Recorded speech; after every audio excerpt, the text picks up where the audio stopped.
Hey,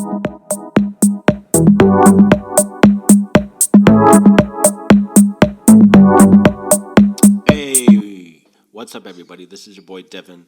Welcome to the first episode of the Foundation Finance Podcast. I started Foundation Finance to help all of you guys who are struggling with money, whether it be debt, whether it be your savings, just trying to actually build your wealth. That's what I'm here for. So, what I actually want to do is not just a beat around the bush. I actually want to jump straight into it. And today's topic is tips for growing your money. Number one is actually to get on a budget. A budget is something that I highly appreciate of learning. I push budgeting so much because it can help you. It'll help you so much. And budgeting is like losing weight. When you want to lose weight, you cut your calories, right? So you cut your calories, you work out, and because you cut your calories, you'll actually start losing weight while building muscle, right? Now, being on a budget is very similar to this because when you are actually trying to grow your money, you need to start cutting some things, whether it be subscriptions, whether it be how much you're eating out, how much you're buying when you're shopping, whether it be for groceries, for clothes, for cars, especially those sneakers. I know a lot of you like sneakers. So yeah. The thing about a budget is it's a plan, it's a guide for your money. And a lot of people think that that a budget is something that you use when you don't want to spend money. No, you can still spend your money, but have a budget so you know exactly where your money is going. You get me? So number two is stop using debt, guys. Stop using your credit cards to get out of things. In fact, cut up your credit cards. Part of the reason that you're in debt is because you have credit cards and you're putting yourself deeper into debt by using them. You don't need a credit score, believe it or not, if you pay things cash. Use a debit card. I've used a debit card my entire life, and I've never owned a credit card because if I don't have the money, I don't buy it, right? And if you have your budget set up and you have your savings, then you have an emergency fund, which I'll talk about more in another episode probably. But if you have your savings and an emergency comes up, you have money for that. You don't need to use a credit card and get into more debt. And yeah, so if you can't afford it, you don't need it, right? You don't. Simple, straightforward. That's what I'm here to be, is simple, straightforward for you guys. Number three is get serious about saving. Going back to a budget, just start. If you're only able to put away $100, $200, $300, like $500 a month, just start doing that. Put it into your budget. Having a savings is one of the best ways to build your money. It's a direct foundation for building your money, and then you can have money for even investing. But first, you need to set up your emergency fund. That is actually very key. Your savings, you need to have savings put away that it is growing as well. And then when you have enough, you're out of debt, then you can start investing.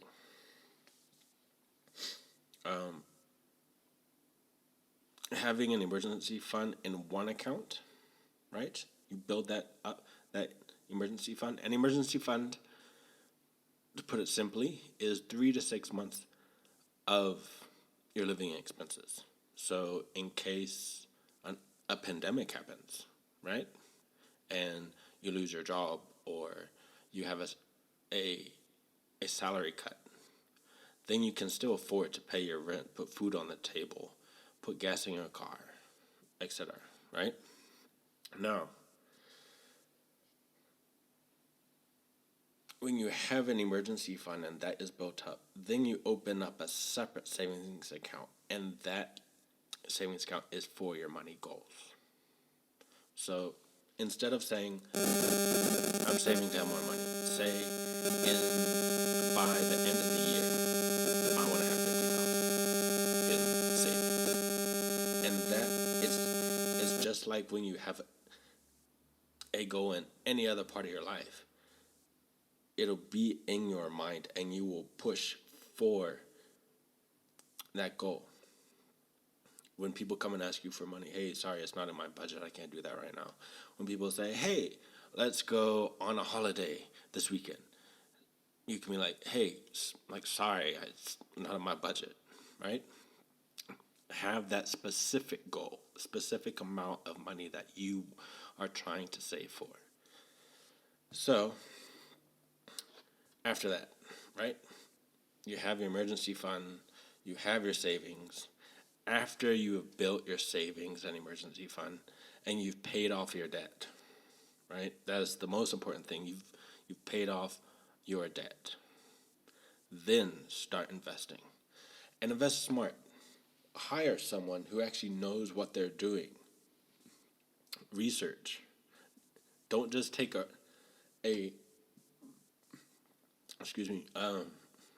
don't just take someone's word just because they're a quote-unquote investment professional. Know what you're investing in. At the end of the day, it is your money, right? Educate yourself on how and where to invest. Mutual funds, property, stocks, shares. A lot of them, like truly real investment opportunities will come up if you know where to look and how to look for them, right? Too many people invest and then pull their money out when things go wrong. We see this a lot with the stock market and all the guys who are quote-unquote day traders, right? They will say, oh, well, the share price is going down tomorrow, and then they sell, right? No, hold on to that stock. Investing is a long-term thing. When you buy, let's say, a share in McDonald's, right? It'll go up, it'll go down. But as long as you've done your research on a company that has a long-standing reputation of increasing over time, it will go up again. So investments are, again, a long-term game. They'll go up, they'll go down, but don't freak out when they go down. They will most likely go back up. And investments are not particularly for you. Yes, you can invest for your future, for when you retire. But investments are how generational wealth is built. How you can have thousands and thousands in investments. And if something happens to you, then your children get that. And if they don't use it, then their children use that. And it gets passed down generation to generation. This is how we eliminate things like black tax. And we educate our children, our younger generations, in how to budget, how to save, how to invest their money from a younger age. This is something that's heavily, heavily lacking in our communities these days, is everyone wants to just spend their money. Yes, I know social media is there and the temptations are there. And even some of your family and some of your friends are there and they're pushing. Hey, get the new Jordans. Hey, get red bottoms. But if we're realistic, you're going to wear those shoes or drive that car or use that handbag maybe a year, where you can take that few thousands that you just spent and put them away and put them in investments, put them to paying off your debt, and it'll be such a good thing for you in the long run. Everyone talks about YOLO. You only live once. Yes. But at the end of the day, I would love to live once and live it. Not only when I'm young, but when I'm older. So when all your friends, when they retire and they're suffering because they didn't save, they didn't invest, they just spent all the money that they had so they could impress. Stop trying to impress people that you don't like. Come on. So, now you've invested, right? Number 5, find ways to spend less. Thrift shops, clothing, food. If you're trying to book a holiday, guys, plan in advance. What me and a couple of friends used to do is we knew that December is coming every year, and every year we wanted to make a trip. So we, around, let's say, May, June, we would get on Airbnb. We would find where we want to go. We would find the place. Then we would contact the place. And 9 times out of 10, those places, if you book like 3 or 4 months plus in advance, they'll give you a discount.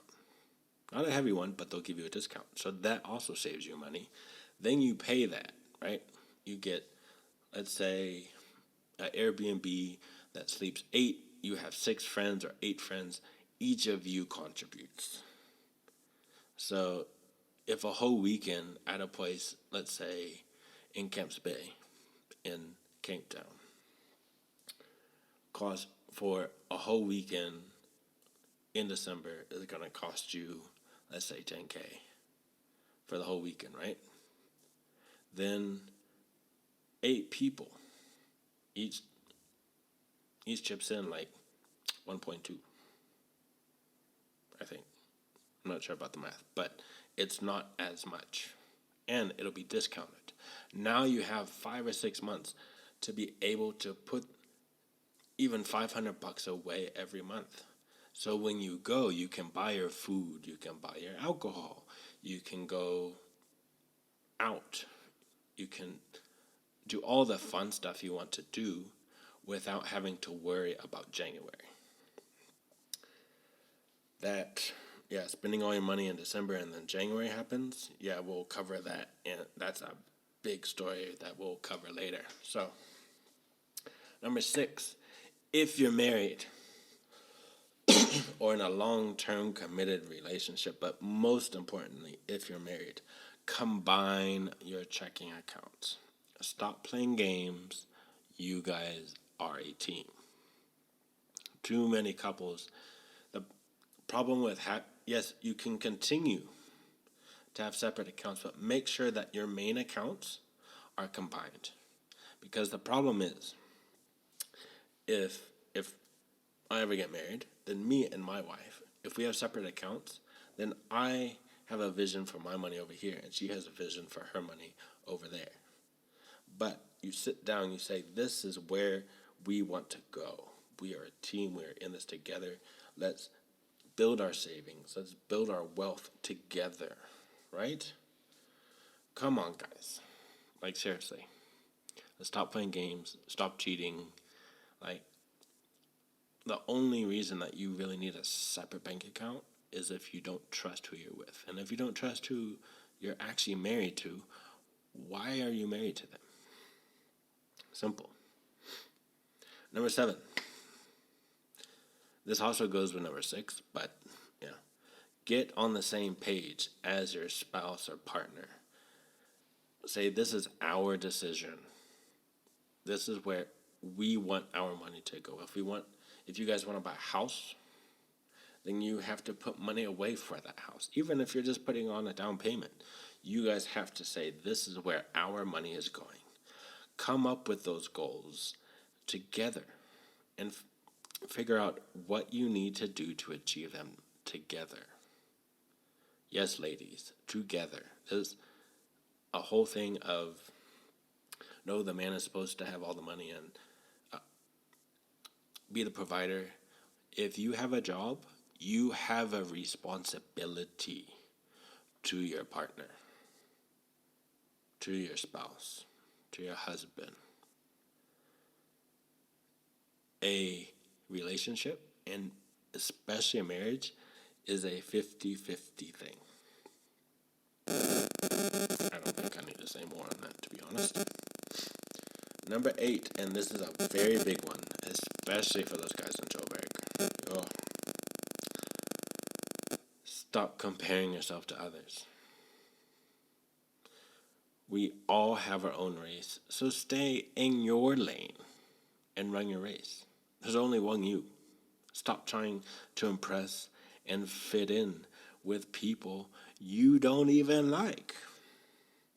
Like, the amount of conversations I've had over the years with people who, they're struggling financially, but they just went and bought, the new Jordans.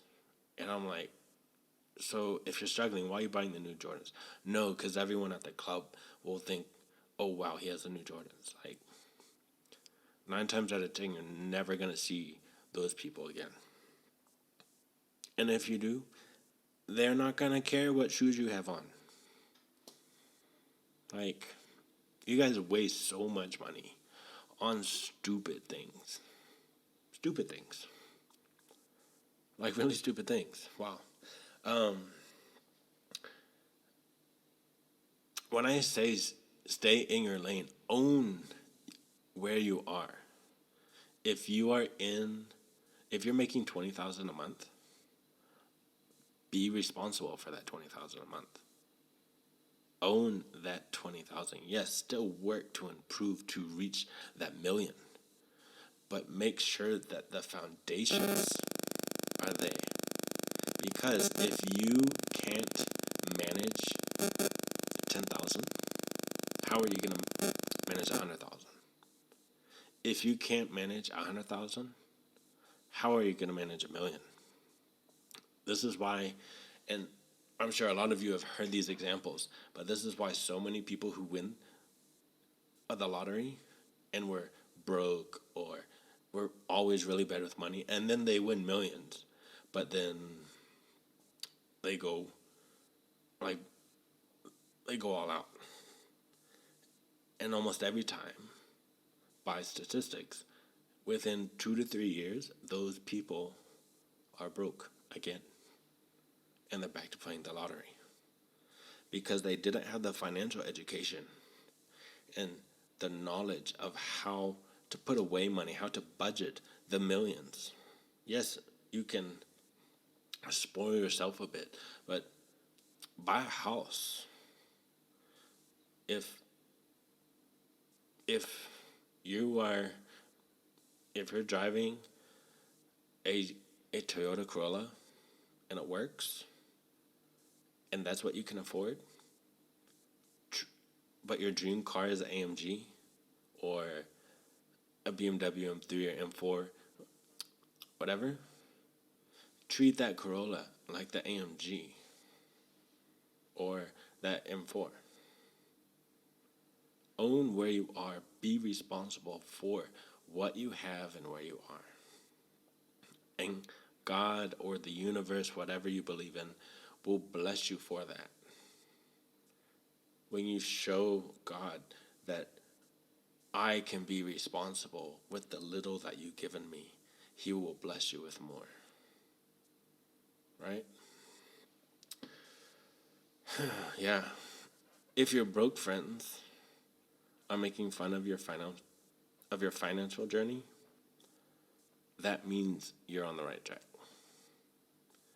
Anytime you're in life and you hit heavy resistance, it usually means you're going the right way.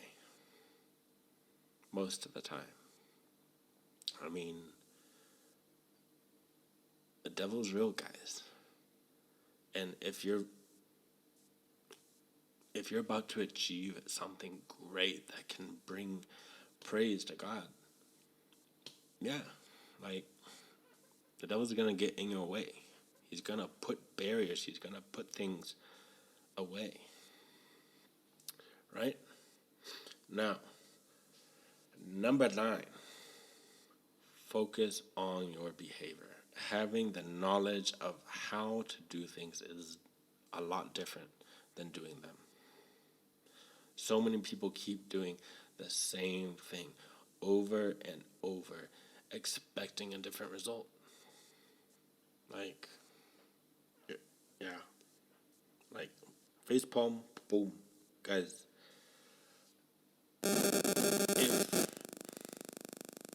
if you've been sitting around, you can have a master's degree in business, in economics, in accounting.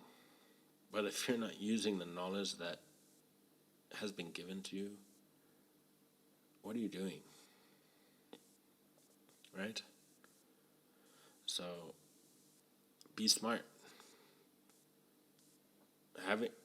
I've heard a lot of people go, oh, but do you know who I am?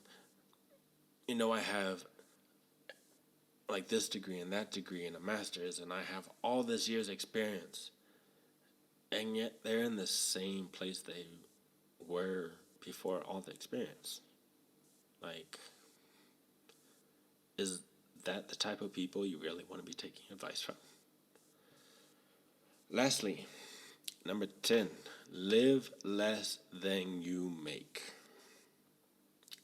Just like the example that I said about losing weight. You need to eat less. And yeah. So live on less than you make, guys.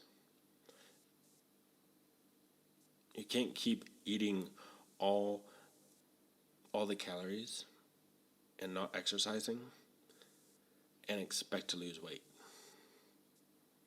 Just like you can't keep blowing your paycheck every month and expect to just magically become rich. You need a budget. You need to put your money in savings. You need to invest. You need to use the knowledge that is being given to you, that is out there. Books. I can't tell you the amount of books I've read about all of this. And exciting thing, I just got done writing my own book. Foundation Finance, the book, the guide to become wealthy, is done. It's gone for its editing and proofreading and all that, and I will be launching it soon on my website as well. If you guys want to know more about all the stuff that I'm talking about, then click the link in at the bio, and I'm there. That's my online platform. Yes, it's $10 a month. It's 140 Rand. Most of you guys spend triple that on alcohol a week. And that's short term.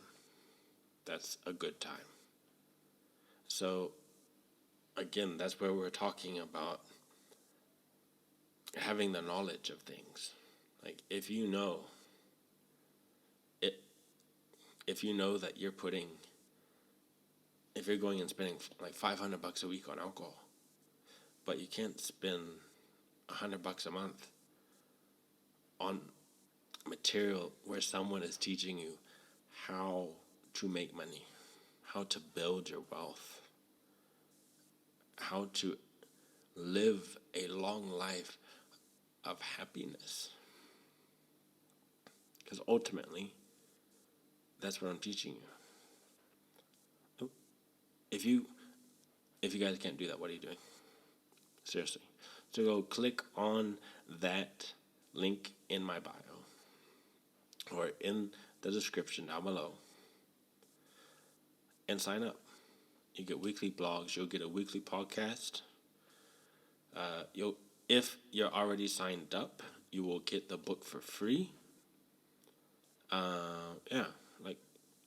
And you're supporting me. Like, that would be awesome, and I would highly appreciate it, to be very honest. Guys, if you've actually made it this far, thank you. I appreciate you. There will be more coming soon. I'm still learning. I actually don't like talking very much, and it's actually weird just like sitting here by myself and talking. So, but I do have plans of having some guests on, a few celebrities, friends that you guys know, and where we'll get different perspectives of our financial journeys within our industries that we're all in, from entertainment to corporate to property to entrepreneurship. How we all should look to people who've gone through these things and learn from them. So guys, thank you very much. Thank you very much. Please hit that subscribe. Please like. Please go and click on the link in the description and subscribe to my website. $10 a month, guys. $10 a month. Please. And I love you. And I will talk to you guys soon. Cheers.